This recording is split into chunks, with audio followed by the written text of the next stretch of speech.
Welcome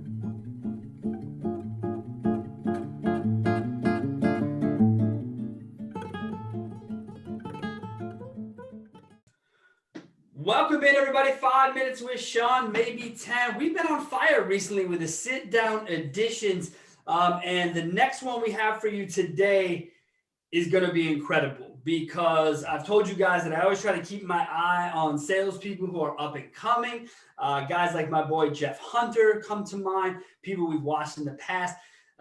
This gentleman today is, I joke with my wife, I'm pretty sure he's like the best person on earth versus what I see on LinkedIn and what I see him do daily with his customers. I got to say, everyone, please welcome Jimmy Jones to the show today. Jimmy, how are you, man? Good. How are you? I'm doing wonderful. Thank you for joining us today. Absolutely. Jimmy is a salesman at Buyer Chevrolet out in Ohio. Jimmy, how long have you been at the dealership? Just over a year. I started last February. Folks, did you hear that? Did you hear when the man started his job? He started the job last February. I think there was something weird happened in March, and here he is still not only standing, but in my opinion, flourishing, and I look forward to hearing more about it. Jimmy, before you were doing what you're doing now, which you've been doing for just over a year, what was the previous job and career for you, my friend? So for the last 14 years, I had been with a John Deere dealership here in Central Ohio. It was one of the largest John Deere dealerships. It was the largest in Ohio. It was one of the largest in the Midwest United States. That was for 13 years, and we got bought out by a company that ended up becoming the largest John Deere dealership in the entire nation. I was with them for a year before I decided to leave. For the last 5 years, I was with them, with the dealership. I was a general manager of one of our branches here in Columbus. So as a general manager, again, I've been a GM in the retail environment for auto. I assume there isn't much difference, albeit tractors. Did the job encompass sales, marketing, training, those sorts of things, Jimmy, in your previous role? Yeah, it did encompass all of that. One thing that in the ag industry, it was very relationship heavy. You got farmers that have been doing this for generations, guys that are very dedicated to certain brands, and then they sit down and spend $1 million, $2+ million with you a year in equipment. A lot of those sales processes would take up to a year of time to get some of those deals put together. So it was very relationship based, which is something I've tried to carry over into the auto industry that I've moved to. Well, the relationship is a big part of that. But I think there's another lesson in there that I hope people are listening to, which is patience. It's patience for the process, right? Here you are selling millions of dollars of equipment. You're not trying to rush the sale. You're trying to build that relationship, help it along. You're not having that pinch, right? And I think a lot of people get worried, and we live in this 30-day cycle of life where it's like, every 30 days.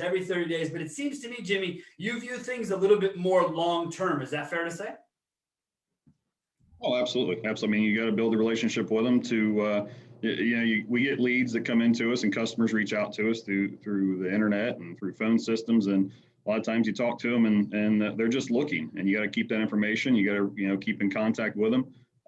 Because they're looking now, but they're looking for a reason. Not many people just hop online and look at cars and give out their cell phone numbers and email addresses just for fun. Eventually they're going to be in the market, and you can continue to, contact them and see how things are doing, find out exactly what they're after, and just keep that line of communication open with them. It's a great point, man. It's a great point. Looking one day, buying the next. It can happen that quickly. So you're in the ag business. Here you are. You've been there a long time. You get bought out. You leave. How do you end up at your current role? What was the search process like for you to join us here in the automotive space? Yeah, and it's a lot of people that you talk to, they're in the auto industry. They'll tell you they just they stumbled into the industry, or they fell into it, or they just were looking to make a quick buck, and they wanted to sell some cars and then move on to something else. But the auto industry for me was actually one that I sought out on my own. We'd got bought out by a company. I'd stuck with them for a year. I had a good friend of mine that I had worked with in college at a Lowe's store, and he was in the auto industry. He's the F&I manager at a pretty big dealership here in Columbus, doing very well for himself. reached out to him, told him, hey, I think I'm about leaving Deere and joining the car business. What are your thoughts? How do you think I'd do? He said, basically he reassured me that everything would be fine. I could do it. It was very, like I said, it had been very good for him.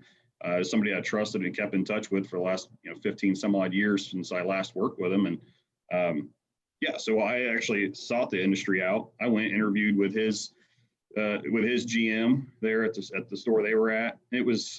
I wasn't necessarily sold on that dealership just because it was over an hour drive from where I live. I live south of Columbus, out in the middle of nowhere.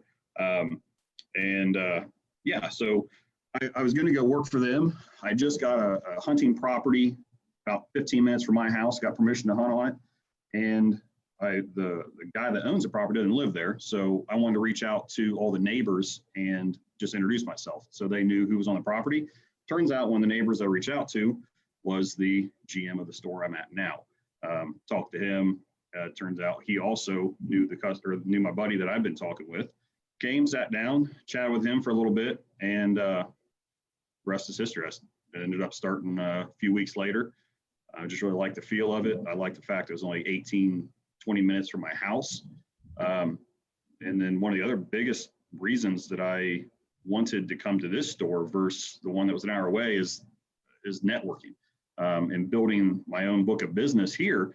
It's in not necessarily my hometown, but I'm just, I border this town where I grew up. So all my friends, families, peers, colleagues that I used to work with are all close by. So I knew I had better opportunity to sell a vehicle to them and work with them than I did an hour away. My entire wife's family's from this town.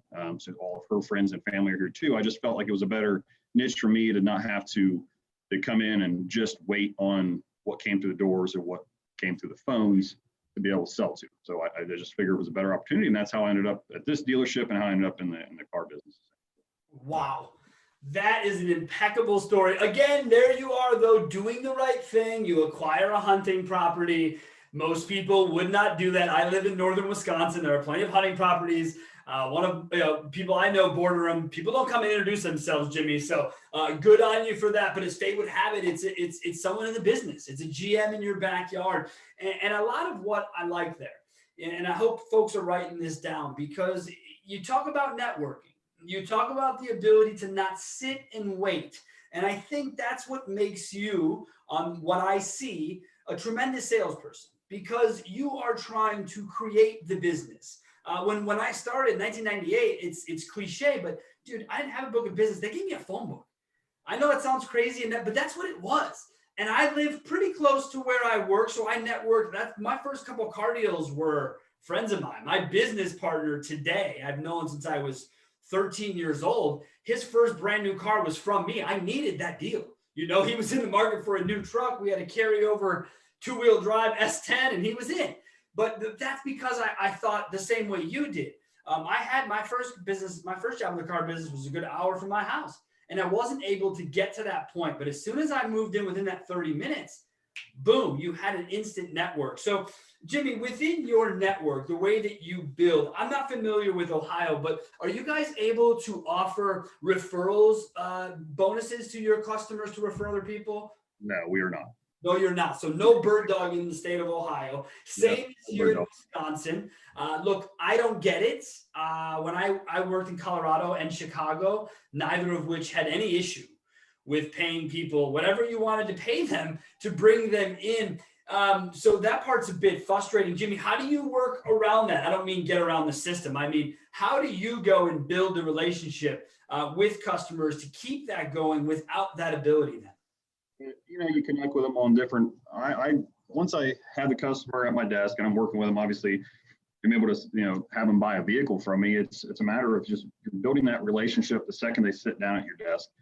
That's what one thing also I like about here buyers is we have individual desks. You go into some dealerships and you just have these little areas where you kind of go off to in the corners and stuff. But customers sit down at my desk and when they walk in, they have there's a pencil. I have a little pencil container on my desk that's got my son's footprint on it that's been drawn around, turned into a shape of a tractor, when he was done when he was a year old. So I got that there that connects and shows people when they first sit down with me that I'm human, that lets them, anybody walks in a dealership, most often than not, they got their hackle feathers up, they got their guard up. because they don't want they don't want that old school mentality of getting pressured into something. When they can sit down at my desk, they see a calendar that has my wife and my two beautiful kids on my calendar, multiple different pictures. I have a little cube on my desk that my wife had made for me that has my son, newborn pictures on it. I have my pencil, like my pencil container that has his footprint stuff on it. They can see that I'm human. I have some, conversation pieces on my desk, so you can sit, and it lets you break open those conversations with customers. And it's not just about a sales process. I don't really like saying, I don't like doing a sales process. I like building an experience. And it just lets you, break down those barriers with those customers and get to know them. And you get to know them. I get to know them pretty well before they ever walk out of the dealership with their vehicle. And then it's just a follow-up process from there. I connect with them if I can connect with them on LinkedIn, I'll connect them on LinkedIn. I'll invite them to like my Facebook business page. If some of them I'll connect with on my personal Facebook page. And then I give them opportunity to visit my website. And then this year, one thing I've been doing to really help connect with them is, you're aware, is I do a canned food drive. For every vehicle that I've sold this year, I donate 10 cans of food to our local Grove City food pantry, because I'm a big advocate of giving back to your local community. I feel like you give back to your community, the community will in turn give back to you. And so I do 10 cans. I've done over 1,300 cans already this year. And the goal is 4,000. So that's the goal. And one other exciting thing is our local Walmart has actually just partnered with me and is going to match my donation this year. Wow, dude. Oh, that's awesome, dude. Nice job, Jimmy. So you're going to get a matching donation from a major corporation, right in your own town, and you continue to build on your business. And I'm so glad you got to the donating, because that's where I was headed with that. The idea that people are like, oh, I can't bird dog. How will I get by? Well, here's an example of how you can help. Not only will you help your customers, but you'll endear yourself to your community, which as car dealers, as car dealership personnel, our community is who we work for. Car dealers support a lot of communities. A lot of people don't realize the amount of tax, the amount of work, the amount of effort that car dealers put in for their communities. And I think this is another great point of that, Jimmy. You touched on two things I want to circle back to. One, you mentioned your own website. When did you kick off your own website, man?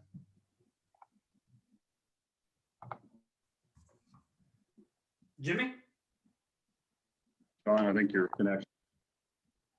You actually are trying to get a different hotspot loaded. I don't know if this one's slowing down. I got you here now. You got me?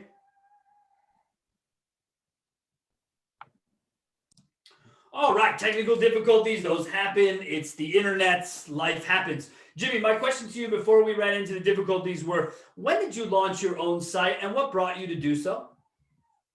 So like I said, I started in February. 6 weeks later, COVID hit.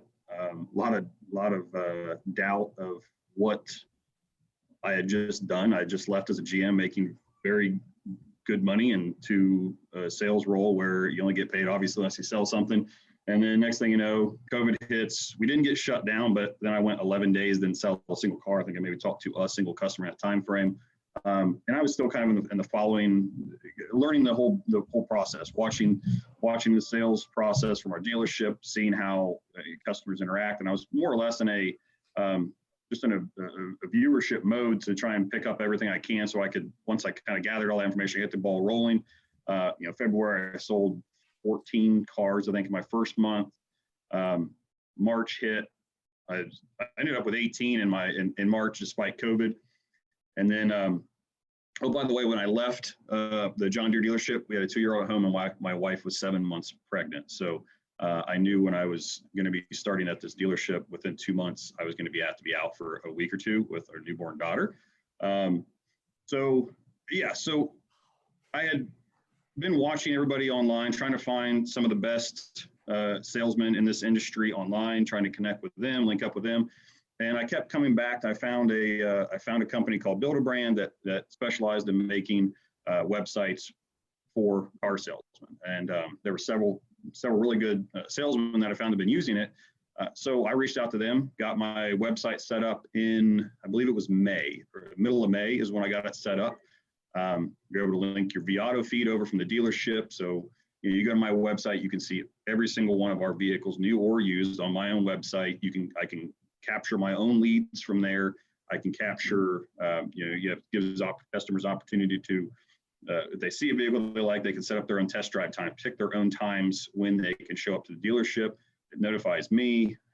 It's just a whole process that lets me capture those customers myself, instead of telling a customer, hey, just go to buy our Chevy if you see something. And we all know how that works. It's a round robin system most of the time for those online customers. Is if you tell somebody to go to the website, they go to the website, but then a person on the other end of the showroom may get that information from the customer. Well, I didn't like the idea of maybe me sharing something in my Facebook from our website and somebody else reaping the rewards from my work going on social media. So that's one thing I like about the website. I can take my inventory, I can take the inventory from our dealership on my website, push it out to my social media, and everything always links back to me. It doesn't link back to the opportunity for another salesman to get something off of the work that I put out there.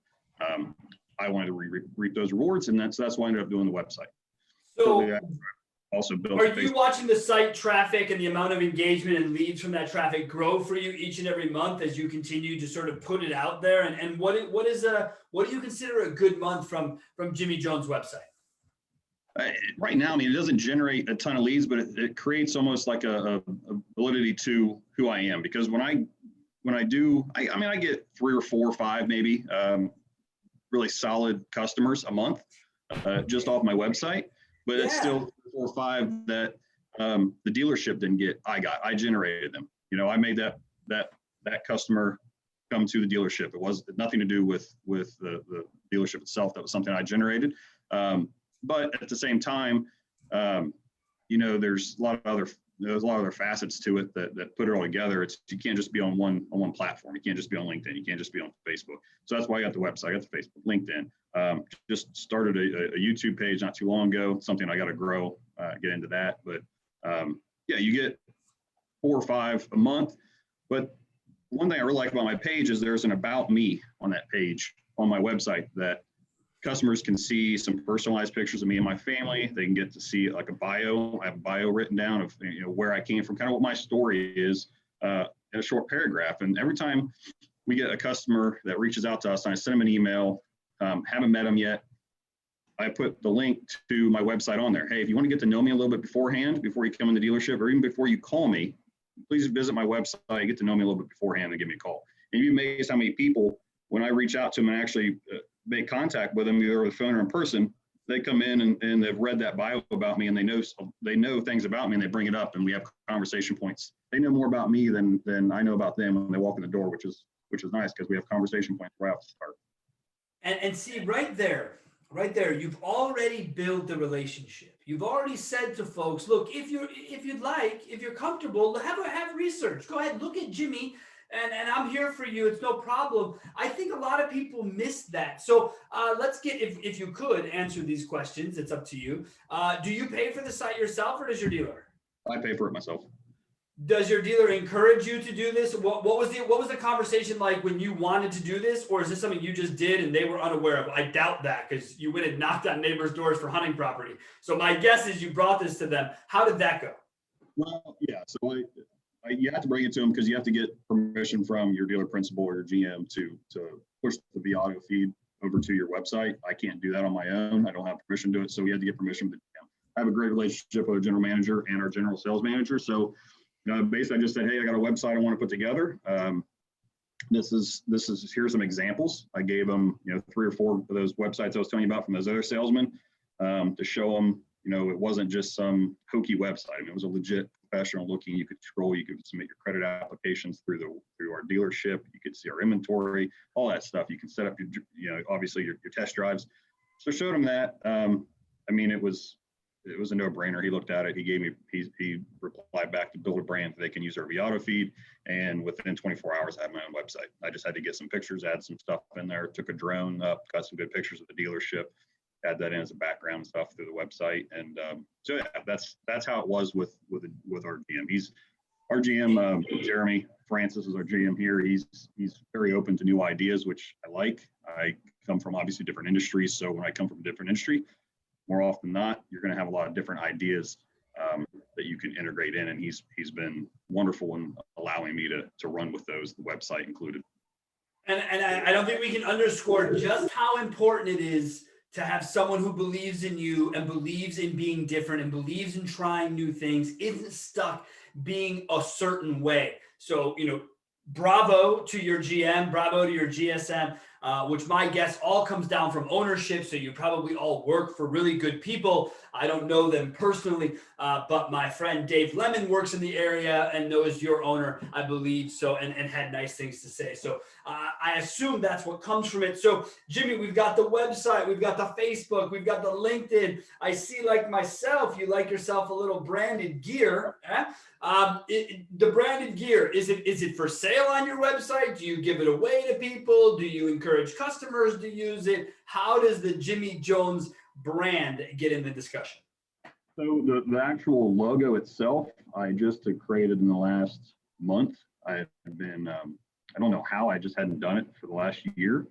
Finally, I was like, you know what, I need to get a logo. So designed one, just needed something very simple. You have the tagline, the Ohio Car Guy, but that doesn't say who I am. So I wanted to make sure my name was bold on there. Obviously, a little car on the logo. All I have right now, where I had 2 hats made, have some shirts embroidered with it as well. But it's going to be something that I'm hoping to get some signage up, some sponsorships. I use the logo because I do some sponsorships for some youth baseball leagues here close by.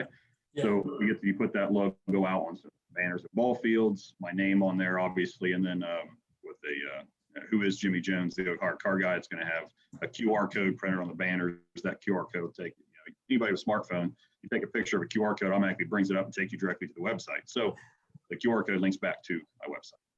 Folks, I need to stop things here.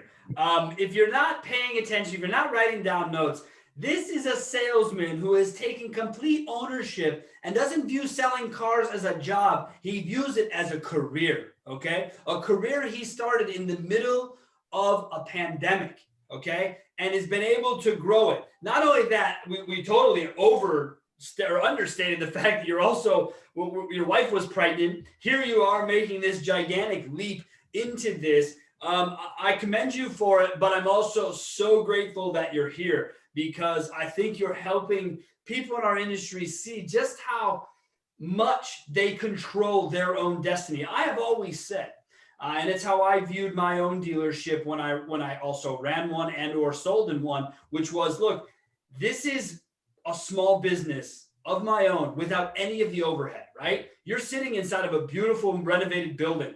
You don't pay the note for that building, right? You get to have access to everything that comes with it, the CRM, that tech. That's not tech you have to pay for. So you have it, dude, and you embrace that spirit. I absolutely love this.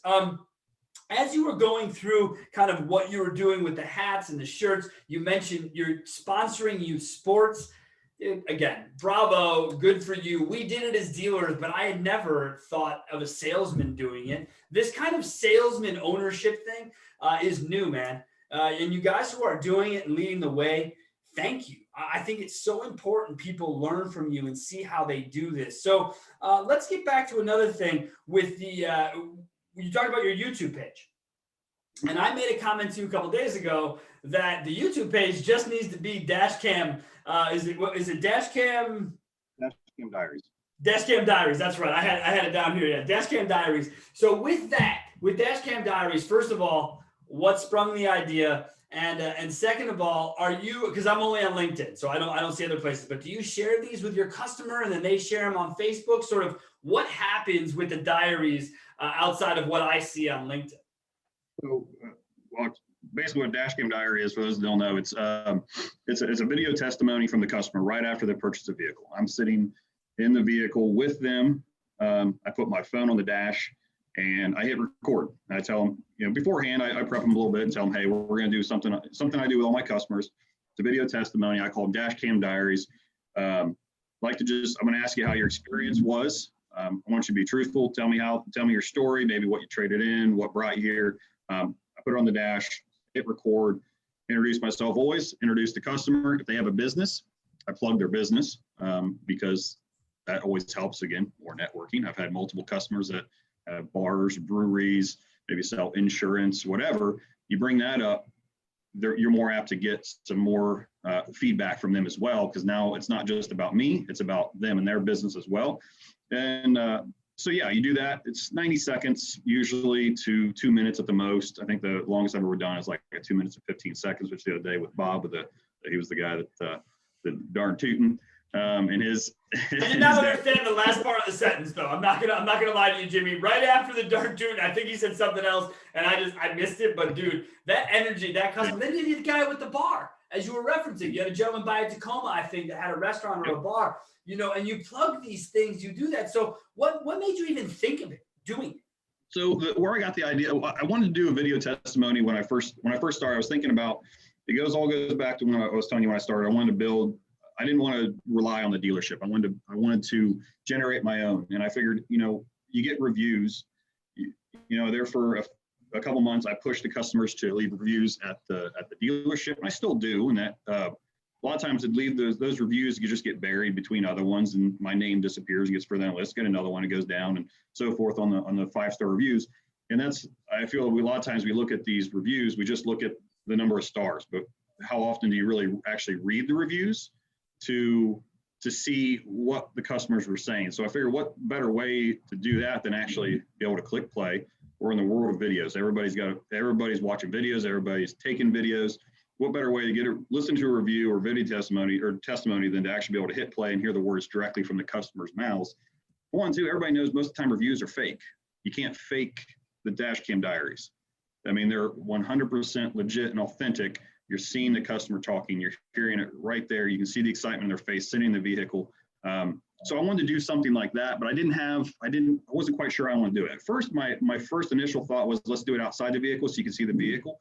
But where our dealership is, it's right on the freeway. Tons of noise. I felt like you'd get too much static noise. The wind was out. You'd have a hard time. It'd be bad audio. And then it brings to the problem. You're going to have somebody record it. Somebody that the customer has not sat with for the last hour, that they maybe put their barriers back up to somebody they don't know. And what are the odds of them being that truthful and opening up to a manager or another salesman recording that they don't know? So it's like, well, let's do it in the car. So I was getting ready to do it. I had the idea. I was going to put it together. I was just going to call them, Jimmy Jones video, testimonies, or I was just going to come up with the generic name. I hadn't thought of anything for it. Then COVID hit, and test drives going with customers. Test drives are out the window. Test drives are out the window. Sitting in a car with the customers out the window. So I shelved it for almost a year, and along that time, I came across a car salesman out in Pennsylvania named Bill Have. He didn't sell cars anymore, but he was selling credit. I think he does credit repair now. And he did the same exact thing that I want to do in the vehicle, talking to the customers, and he called them dashboard diaries. And he had done hundreds of them, but he wasn't in there. He wasn't in the business anymore. I'm like, man, that's what an awesome name, dashboard diaries. I said, when COVID calms down, we're going to do this. I'm going to reach out to this guy. I'm going to see if he cares if I use a spin on that name. I don't want to be a ripoff that just steals dashboard diaries. So I did. I reached out to him a couple months ago and said, hey, man, you don't know me, but I followed you when you were selling. I know you're not anymore. I want to do videos like you did. You called them dashboard diaries. I want to call them Dashcam Diaries. Do you mind? And he said, no, absolutely not, man. Imitation's the best form of flattery. Have at it. Even gave me some, help on how to overcome objections. Like I said, he'd done hundreds of these, so he'd heard every objection from a customer why not to do them. And he very graciously, helped me out with some of those. And his were dashboard diaries. I switched mine to a Dashcam diary. I felt like Dashcam diary in the long term would be better for search engine optimizations, because think of how much more Dashcam is probably searched than dashboard. No one probably searches dashboard very often, but you can't hop on social media and not see some Dashcam video playing and see the words Dashcam. So I figured that would get me a lot more exposure than the words dashboard, and it still lets me separate myself from him, not be completely copying his name, but using a spin of his, but with my own style and doing my videos a little differently than his. So how frequently do you get pushback on from customers, and how hard do you push after you get pushback? Obviously, we saw the other day, I want to say it was 3 or 4 in a day. I don't know if you post those all in the same day or if you just did a hat trick or what the story was for you. But more importantly, my question is, of those deals, it looks like to me, given your math of cans, you've done 130 units on your way to 400.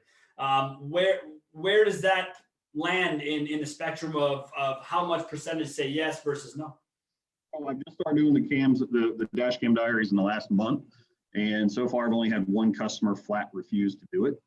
Everybody else, I just say, hey, look, something I do, it's fun. I call them, like I said, I tell them, Lisa, we're going to do. We're just going to do a video testimony. You're going to picture you in front of the car, and then we're going to sit in the car, and I want to just hear your experience. It helps me out a lot. Explain to them that this is a business where we got to we have to try and network and referral. And if they have a business, I always tell them, look, I'm going to plug your business. Whatever you do, I'm going to help promote you as well.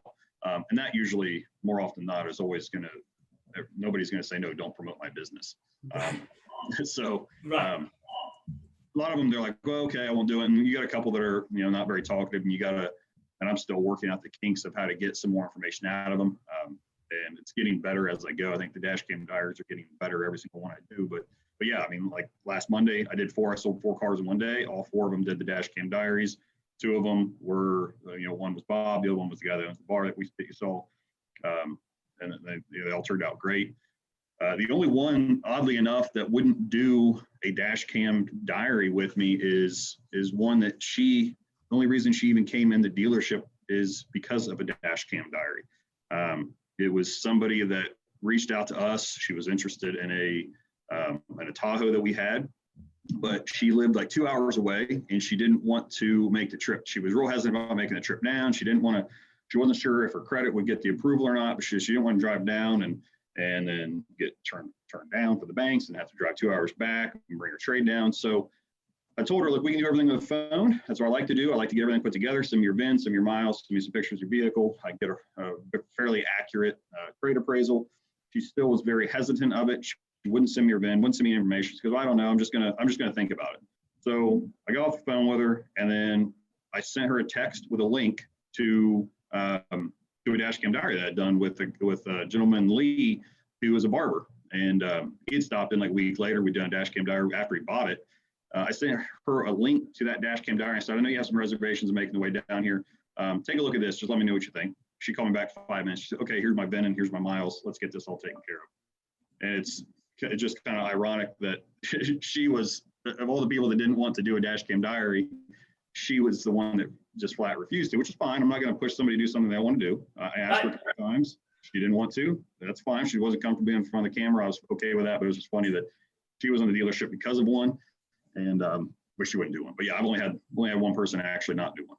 So one person flat out say no. You're starting to probably put these up on the YouTube channel, right? And then you get them organized on there and it becomes the dash cam folder, and you can share that folder easily. You can link it back to your site. I mean, guys, the amount of things, has anyone been picking up on the attention to detail that my man Jimmy Jones here takes? It's unbelievable. Every little thing he thinks through it, he talks through it.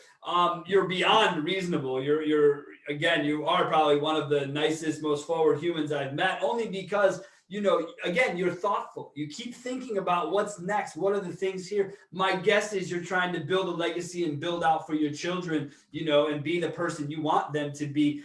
Jimmy, when I watch you, and you do a lot of business on LinkedIn, but there's also another side of Jimmy that is, family hot dogs, the back of the property, right? And so how do you balance these two, man? Here you are, you're a star in the sales, it's rising. You're getting busier and busier and busier, yet it seems you make time for the family. It seems like you're there for them. How have you been managing that balance? Because our industry can be crazy hours. I don't know what it was like for you at Deere. I don't know how the two compare, but in my history, it's always been, a pretty big divide. Yeah, so hours with Deere, it was a lot of hours. We were open 6 days a week. We were closed on Sundays, or at least always had Sundays off, which was nice. But we opened at 7:30. I was usually there, 6:30, 7 o'clock in the morning. We closed at 6. I usually got there 6:30, 7:30 at night, 6 days a week. So I was working 12-hour days, 70 plus. Yep. I went to car industry and I cut that back by 20 plus hours more I get to spend with my family. And another thing too, when I was choosing between dealerships to go to, is where I was at a John Deere dealership, it was an hour drive for me. So that's 2 hours round trip of just pure wasted time that I'm not being productive. I'm not doing anything. All I'm doing is driving. I'm not getting to spend that time with my family. And the other dealership that I was looking at was an hour away. It was going to be the same exact thing versus this one where I ended up at is 18 to 20 minutes away. So that's an hour and 20 minutes extra every day. I get to spend more with my family. And that was a huge plus for me to come here as well. But yeah, so I have, my schedule is I got Tuesdays and Thursdays off. And then Sundays we're open, but it's only it's half day. We're from noon to 5. So I get 2.5 days off a week. Like allows me to come in if I want to come in on the busy season and work one of my days off. I still get 1.5 days off. I open every day, so I'm usually out of here by 6:30 at night. I get to go home, have dinner with my family. And the hours aren't bad. It's a lot less hours than I was with Deere.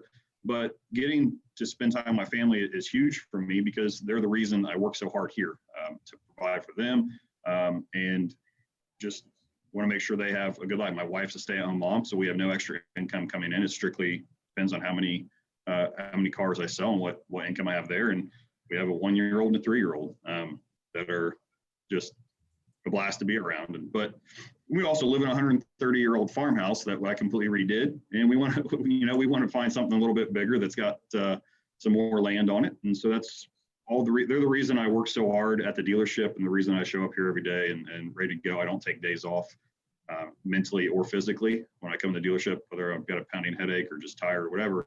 I've got to grind through it. You do it for the family. You see in the pictures on LinkedIn, I have a John Deere Gator. I bring that in on Saturdays and Sundays a lot of time when I get out of here at 5 or 6 o'clock. The property that I hunt that I was talking about earlier is 10 minutes from the dealership. If that, I can meet my wife and my family there at the property, take the Gator over there. We get to drive around, have fun, hike around, have a picnic in the woods once or twice a week in the evenings as weather permits. Just being outside. I'm an outdoorsman at heart, and that's what I like doing. And the best memories I have of my family are all outside, playing.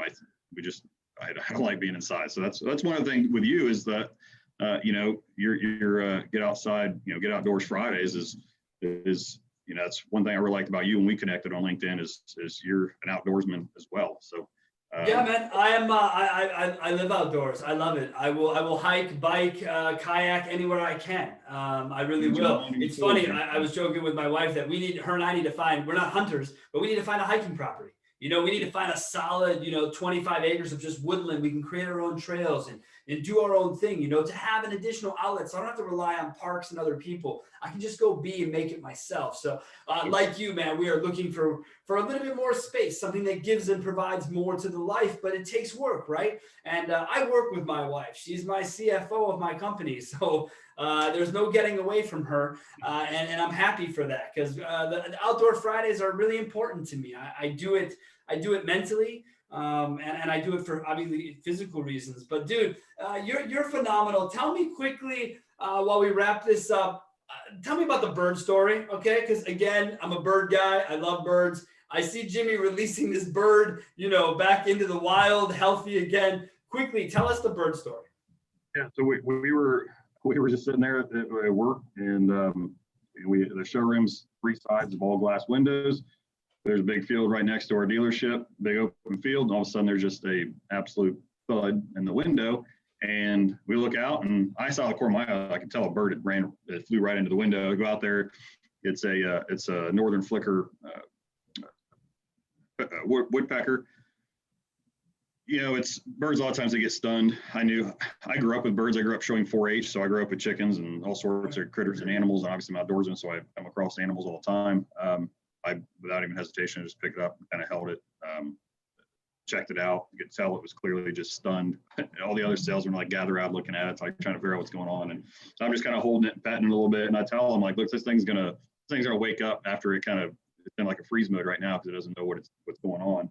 So this thing's gonna wake up and it's just gonna go ballistics. But yeah, I held it for like 10, 15 minutes, checked out the feathers. It's cool to get to see some of that wildlife up close and get to more often than not, when you see that wildlife up close, it's because you found a dead bird or road. You find something. This is cool. You can see one alive, and so there's still life for that bird. Oh yeah, after like 10 minutes, that thing just all of a sudden it's like a switch flipped and it took off, and I was holding it, started just going crazy and screaming. So I took it over the field and let it go, and it flew off perfectly fine. But I got some good pictures of the bird and a cool experience with it. Jeez, man. Again, I can't overstate enough how wonderful of a human being we have on the show today in Jimmy Jones. Everything he does, I've circled the word attention to detail or phrase attention to detail probably 10 times on my page. The way I take notes. And I do that because it's what stands out to me about the people that I interview that I'm fortunate enough to sit with. And your attention to detail, man, is really what I hope folks take away from today. And that's from the website. Look, man, if you got those hats, I want a hat. You know what I mean? I'm into hats. So I really want to do that. You have your website. You're learning about all of the analytics that go with that. You're seeing how powerful it can be to build your own brand as a salesperson. And you do it in such a great way. Jimmy, what is it that you're hoping to accomplish as you move forward in this role? And is sales the end result for you, or are you looking to get back into the similar roles you did previous in the deer world in automotive? What does Jimmy want for his future in this great industry? I mean, right now, obviously I went into sales because I wanted to learn the industry. What better way to learn the industry and learn how everything is going to sales? I mean, I had the resume. I probably could have got into management somewhere at another dealership, but it probably wouldn't have been the right fit right off the bat. I wanted to learn the industry first. I've done that now for a year, but I also want to grow that customer base and just be as the best version of me that I can be. Eventually, yes, I'd like to get back into the management role. I love building teams. Not only was I showed 4-H and was a very team atmosphere as a kid growing up in 4-H, but I played hockey and then I coached hockey. As soon as I graduated high school, I coached our varsity and JV teams for 8 years. So building teams is something that I really enjoy. So I would like to get back into that. But yeah, I mean, right now I just really enjoy the sales and setting those goals and setting the sights high and chasing them and just not letting anything derail me from those goals. Well, I, for one, hope you stay in sales as long as you can, because what you're doing for the industry, what you do for your customers is something that you're in the 1%, man. Whether anyone's told you that or not, whether you believe that or not, you are in the 1% of how salespeople should operate their businesses. And the people that you work for, I would assume, are extremely grateful for the effort you put forth for not only their business, but for your community as a whole. So, man, bravo to you. Jimmy, last question, man. If you had one piece of advice for salespeople today in your position who are getting started, right? Because you, like me, you started in the middle of craziness, right? I came to the car business as 9/11 was happening. And so, I had this unbelievable summer of selling cars. I couldn't believe it. The money was everywhere. And then, boom, right? The world stops and you experienced it. So what's a piece of advice you got for folks either getting into the role or maybe who are in the role and trying to figure out their space to do more with the role? Personal brand. Don't suckle off the tee to the dealership. Create your own customers, create your own accounts. And those are the best ones. That's the reason you can sell 3, 4, 5 in one day most of the time is because those customers come to you as a referral or repeat. They already know you. You don't have to break down barriers with them. You're able to have a customer, walk in the dealership and be driving away in an hour. Just build a brand, be yourself, and follow up. I mean, if you're a one and done, you never talk to the customer afterwards, you're never going to sell more than probably 8 to 10 a month. You're going to be a guy that in 25 years that brags about being in the business for 25 years, but never has a repeat or referral come in the door for him. Yeah, still taking fresh ups, man. After all that time, don't make any sense at all. Personal brand. I obviously believe in it. I believe in it with my company. It's everywhere I try to go. The company is represented one way or another because it's what we do. Yesterday, my wife and I went on a huge hike and it happened to be off a busy road. And I had my car biz sweater on and I was stretching. She goes, "Are you stretching with your back to the road because your website is on your sweater?" And I said, "Absolutely. Why would I waste stretching against the car if I can stretch with my," yeah, that's exactly what I'm doing. She's like, "It never ends, does it?" I said, "No, it never ends. It's everywhere all the time." So there's going to be a lot of people, hopefully on LinkedIn, who will get into this. John Resurrection's one of them. Chris Gomez is another one. These are guys who believe in the brand. They believe in working through the brand image. So Jimmy, man, thank you so much for being on the show. You are not only, as I said, a tremendous salesperson, but it's seemingly even above and beyond that, an even better human. So Keep it up. Thank you so much for everything you do for our business. And if there's anything I can ever do to help you, you let me know. We'll do. And I'll get you one of those hats too. I'm looking forward to it, buddy. I appreciate it. Everyone, thank you so much for joining me. As you can tell, this was a phenomenal interview. We have been on quite a run of interviews recently. Next week on the show, though, we're going to go back to just me in this seat because we're celebrating 8 years at Car Biz Done Better on May 1st. And so when we do that, I'm going to give you 8 lessons I have learned along the way. Thank you so much, everyone. Have a tremendous week and join us again next week. Don't forget, Get Outside Fridays. Thanks again.